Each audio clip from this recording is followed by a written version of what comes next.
বৃষ রাশি সাপ্তাহিক রাশিফল ৫ই ফেব্রুয়ারি থেকে ১১ই ফেব্রুয়ারি ২০২৪।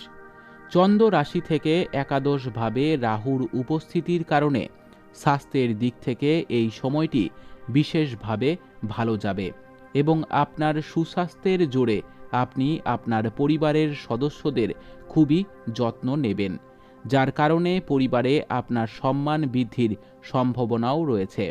সামগ্রিকভাবে চন্দ্র রাশি থেকে পঞ্চমভাবে কেতুর উপস্থিতির কারণে স্বাস্থ্যের দিক থেকে এই সপ্তাহটি আপনার পক্ষে ভালো হবে।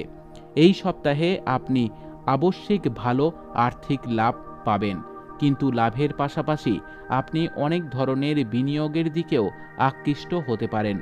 এমন পরিস্থিতিতে আপনাকে বিশেষভাবে পরামর্শ দেওয়া হচ্ছে যে কোনো ধরনের বিনিয়োগ করার সময় বিশেষ যত্ন নেওয়ার এবং এই মুহূর্তে অংশীদারি ব্যবসা এবং চতুর আর্থিক প্রকল্পগুলিতে বিনিয়োগ করা এড়িয়ে যেতে।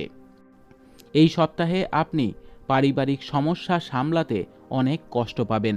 এমন পরিস্থিতিতে আপনি অনুভব করবেন যে অনেক লোক আপনাকে টেনে নামানোর চেষ্টা করছে, যা আপনাকে বিষণ্ণ বোধ করতে পারে।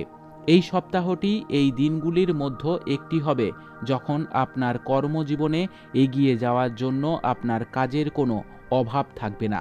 তবে তা সত্ত্বেও আপনি আপনার ইচ্ছা অনুযায়ী কর্মক্ষেত্রে আপনার ধারণা এবং পরিকল্পনাগুলি স্থাপনে সফল হবেন না, যার কারণে আপনার ভিতরে কিছুটা হতাশার অনুভূতি দেখা যায়। এই সপ্তাহে যে সমস্ত শিক্ষার্থীরা নতুন কিছু শিখতে থাকে তারা কেবল তাদের বুদ্ধিবৃত্তিক ক্ষমতারই উন্নতি করবে না, অন্যান্য শিক্ষার্থীরা তাদের ক্ষমতার হ্রাসের পাশাপাশি অনেক ক্ষতিকারক পরিণতির সম্মুখীন হতে পারে। উপায়: প্রতিদিন ললিতা সহস্র নামের জপ করুন। আপনার সপ্তাহটি খুব ভালো কাটুক। জয় মা তারা, জয় বাবা লোকনাথ। ভালো থাকবেন।